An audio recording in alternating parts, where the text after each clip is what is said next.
Hello friends. आज हम लोग जैसे कि आ, कल 71st पीपीएससी मेंस का रिजल्ट आ चुका है और बहुत सारे बच्चे जो हैं उन्होंने क्वालिफाई किया है। और जो भी बच्चे क्वालिफाई किए हैं उनको मेरी तरफ से बहुत बहुत शुभकामनाएं। और जो बच्चे अनफॉर्चुनेटली दुर्भाग्यपूर्ण क्वालिफाई नहीं किए हैं बीपीएससी का 71st पीपीएससी का प्रीलिम्स, तो वो उनके पास अभी ऐसा नहीं है कि उनके पास अपॉर्चुनिटीज़ नहीं है। उनके पास बीपीएससी एईडीयू का एग्ज़ाम का अपॉर्चुनिटी है। आप बीपीएससी एईडीयू का एग्ज़ाम के लिए तैयारी कर सकते हैं। सबसे पहले हम लोग बात कर रहे हैं जिनका प्रीलिम्स नहीं हुआ है। तो जिनका प्रीलिम्स नहीं हुआ है वो क्या कर सकते हैं, बीपीएससी एईडीयू के एग्ज़ाम का तैयारी कर सकते हैं, या फिर बिहार एसएससी जो सीजीएल है उसमें भी काफ़ी सीट है, उसमें उसका भी आप दे सकते हैं। तो आपके पास ये दो अपॉर्चुनिटी है जो कि बिहार गवर्नमेंट अभी आपको दे रही है। तो जिनका अभी नहीं हुआ है प्रीलिम्स, तो ऐसा नहीं कि वो प्रीलिम्स में लग जाएंगे, वो अभी इस दो एग्ज़ाम पर फोकस करेंगे। ठीक है। जिनका हो गया है, जिनका बीपीएससी का प्रीलिम्स 71st बीपीएससी का प्रीलिम्स हो गया है, वो काफ़ी भाग्यशाली हैं। ठीक है। क्योंकि मैं देखा है जो यूट्यूब चैनल है वहाँ पे काफ़ी कम कट ऑफ बताया गया था। 70 आई थिंक कि 82 78 ऐसा 79 ऐसा कट ऑफ बताया गया था, जो कि काफ़ी नीचे था एज़ कम्पेयर टू द जो बीपीएससी का आया। बीपीएससी का 88 था कट ऑफ। तो इसमें जो है काफ़ी बच्चों ने जो है टेस्ट सीरीज में एडमिशन ले लिया है, तो उनको काफ़ी अफसोस हो रहा होगा। ठीक है। अगर आपको ऐसा लगता है कि आपका पैसा वहाँ फंस गया है तो आप उनसे रिक्वेस्ट करके वहाँ से रिफ़ंड ले सकते हैं, या फिर जो है आप वहाँ पर ज्वाइन करके अब 72nd के लिए भी आप वहाँ पे मेंस के लिए तैयारी कर सकते हैं। तो ये हो गया। लेकिन जो है हम लोग सबसे पहले यहाँ जो बात करने वाले हैं कि 71st बीपीएससी का जो प्रिपरेशन मेंस का जो प्रिपरेशन स्ट्रेटजी है वो क्या होना चाहिए। तो हम आपसे ये बताएंगे सबसे पहला कि जो भी अभी जो छात्र हैं जो 71st बीपीएससी का मेंस लिखेंगे, उन्होंने मोस्ट प्रोबेबली जो है उन्होंने बीपीएससी एईडीयू का भी डाला है फॉर्म। ठीक है। और जो है बिहार एसएससी सीजीएल का भी डाला होगा जहाँ तक मुझे लगता है। तो जिन्होंने इस फॉर्म को डाला है तो एटलीस्ट जो है आप दिसंबर, ये जनवरी में होने वाला है इसका एग्ज़ाम, तो इस तक जो है अभी तक जो है आप 15 जनवरी तक आपसे बीपीएससी एईडीयू का एग्ज़ाम का तैयारी करेंगे। ठीक है। बीपीएससी एईडीयू का तैयारी करेंगे। और जो है आप ये कोशिश कर सकते हैं 71st बीपीएससी मेंस के लिए कि आप जो है हर दिन जो है एक पेपर पढ़ेंगे। सबसे पहला न्यूज़पेपर, अगर आप न्यूज़पेपर पढ़ना ज़रूरी है क्योंकि इससे आपको लैंग्वेज में सुधार आता है। जैसे कि आप मान लें कि अगर हिंदी मीडियम के हैं तो आप हिंदी में न्यूज़पेपर पढ़ेंगे, अगर इंग्लिश मीडियम के हैं तो आप द हिंदू या फिर द इंडियन एक्सप्रेस पढ़ सकते हैं, टाइम्स ऑफ इंडिया पढ़ सकते हैं। जो भी आपको सुटेबल लगे, जिसके लैंग्वेज में आप कंफर्टेबल हैं उसको आप पढ़ेंगे। तो एक न्यूज़पेपर तो पहला चीज़। दूसरा जो है आप जहाँ भी कहीं ज्वाइन करें या फिर मेरे पास ज्वाइन करें, ये फ्री में बेसिकली कि दैट अगर आप चाहते हैं कि हम रेगुलर मतलब आप आंसर राइटिंग करना चाहते हैं मेरे साथ, तो आप मुझसे जुड़ सकते हैं। आप उसमें जो है आपको रेगुलर जो है एटलीस्ट 2 to 3 क्वेश्चन जो है आपको दिए जाएंगे।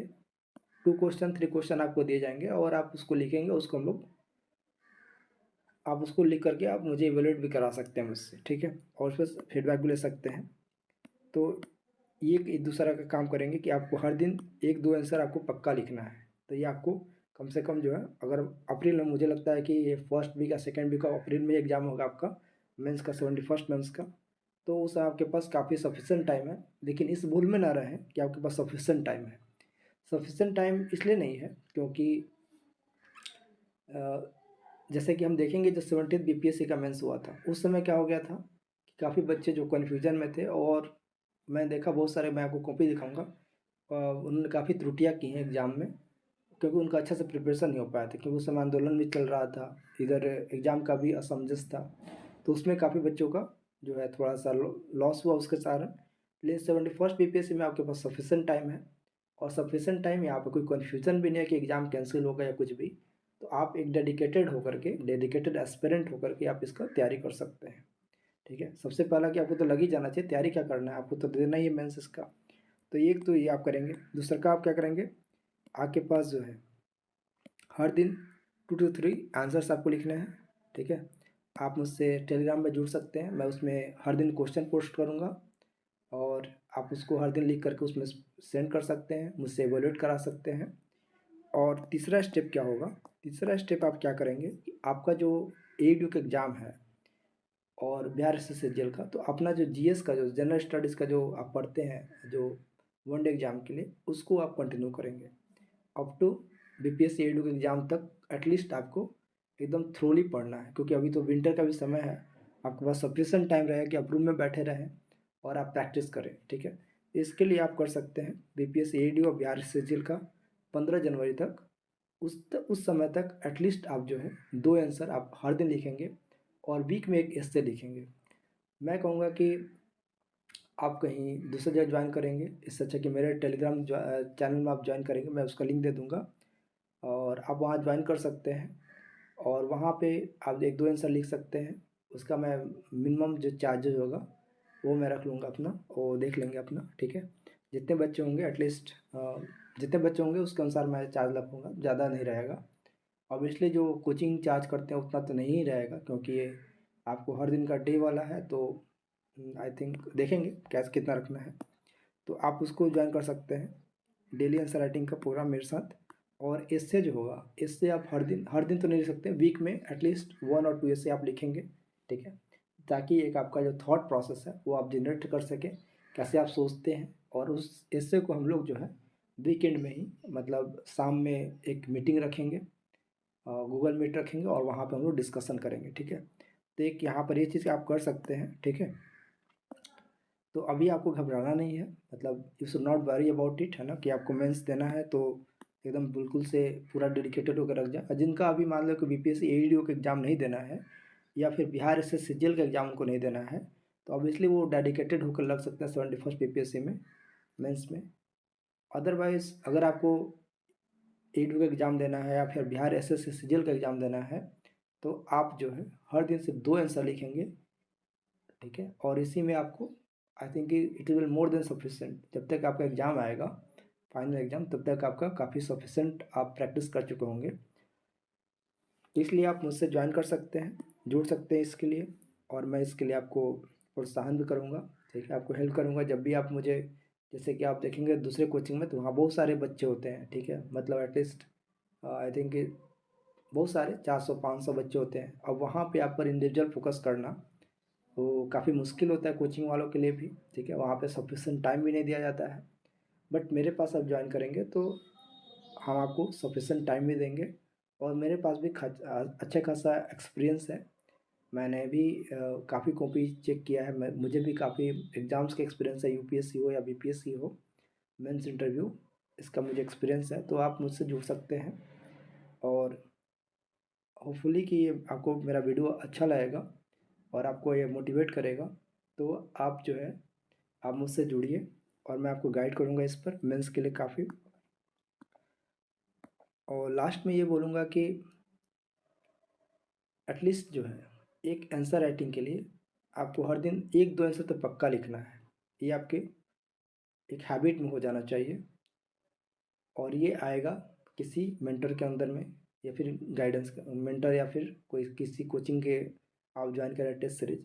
बट मैंने देखा है कि मैं लास्ट ईयर गाइड किया था कुछ बच्चों का, तो बहुत सारे जो क्वेश्चन थे डायरेक्टली जो मैंने एग्जाम में देखा कि दे अपीयर्ड है ना, जैसे कि वन नेशन इलेक्शन, सभी को इसे पता था अभी, लेकिन फिर भी मैंने उस क्वेश्चन को मैंने हाईलाइट किया था, तो वो क्वेश्चन आया था या यूनिवर्स यूनिफॉर्म सिविल कोड वाला क्वेश्चन था, उत्तराखंड वाला, इसको भी मैंने लिखाया था, तो वो भी क्वेश्चन आया था। और एक नेशनल मोमेंट वाला था, तो दैट वाज आल्सो देयर। तो बहुत सारे जो क्वेश्चन थे फर्स्ट पेपर में वो आ गए थे, डायरेक्ट ही आ गए थे। और एक्चुअली मेरे पास काफ़ी कम बच्चे थे, और उनका एक्चुअली था क्या 70 बीपीएससी में बच्चे अनसर्टेन भी थे। और दूसरा कि वो लोग एक्चुअली मेरा चैनल नया था, तो वो लोग चाह रहे थे कि किसी कोचिंग ज्वाइन कर लेंगे तो वहाँ पे ज़्यादा उनको हेल्प मिल जाएगा। तो मेरे पास नहीं है, बट जितना ही दिन वो मेरे साथ रहे तो they found it very nice, है ना, उनको काफ़ी अच्छा लगा था। और वो अभी बोल रहे थे, कुछ बच्चों ने मुझे रिक्वेस्ट किया कि फिर से वो सीरीज स्टार्ट करने के लिए। तो मैं सोच रहा हूँ कि फिर से स्टार्ट करते हैं, और शायद इस बार जो है वो बच्चे रिटेन होंगे मेरे पास, वो रहेंगे, और उनको मैं अच्छे से गाइड कर पाऊँगा। और होपफुली मैं उम्मीद करता हूँ कि आप सभी अच्छे परफॉर्म करेंगे मेंस में, और फिर 71st बीपीएससी में एक अच्छा रिजल्ट भी आएगा। मैंने देखा है कि मैंने जो भी गाइड किया है, जैसे कि 2022 में मैंने देखा यूपीएससी का मैं गाइड करता था उस समय प्रीलिम्स के लिए। तो उस समय मेरे पास अचीवर्स बैच में 22 स्टूडेंट थे। 22 में से बहुत सारे बच्चों ने, मतलब कि मेरे पास होता है बहुत रिगरस प्रिपरेशन होता है, तो उसमें से लगभग 5-7 छोड़ दिए, सिर्फ 15 बच्चे बचे थे। और 15 में से 6 बच्चों का यूपीएससी प्रीलिम्स निकला था उस साल 2022 में। तो एक हमारे पास जो है, मेरे पास एक्चुअली मैं क्वेश्चन खुद तैयार करता हूँ, मैं देखता हूँ कैसे एग्जामिनर पूछता है, किस एक्सटेंट तक पूछ सकता है ना।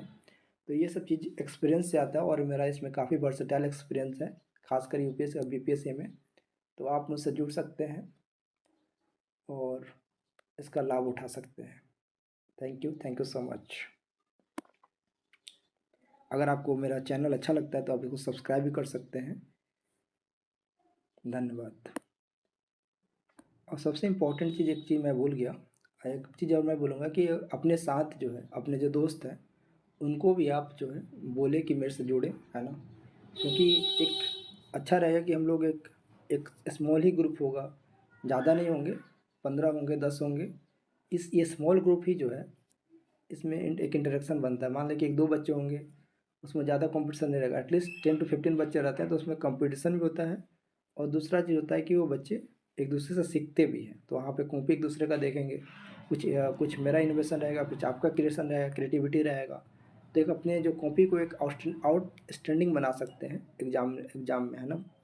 तो इसके लिए हम लोग ट्राई करेंगे। हमारे पास ज़्यादा ऐसा भी नहीं कि 50-100 एडमिशन लेने हैं, ज़्यादा नहीं, 20-25 बच्चे भी रहेंगे तो that will more the sufficient. और वो उतने भी गाइड करेंगे तो हमारा रिजल्ट अच्छा होगा, ठीक है। ज़्यादा टारगेट नहीं करना चाहिए, ठीक है। ज़्यादा टारगेट में कन्फ्यूजन ज़्यादा होता है, बच्चे अनफुलफिल्ड महसूस करते हैं क्योंकि उनको कोई समय नहीं दे पाता। अगर 10-15-20 भी बच्चे रहेंगे तो that will be more than sufficient, ठीक है। तो आप मुझसे जुड़िए और इसके लिए मैं आपको प्रोत्साहन भी करूँगा, प्रोत्साहित करता हूँ कि आप मुझसे जुड़े और मेरे एक्सपीरियंस का लाभ लें। Thank you so much.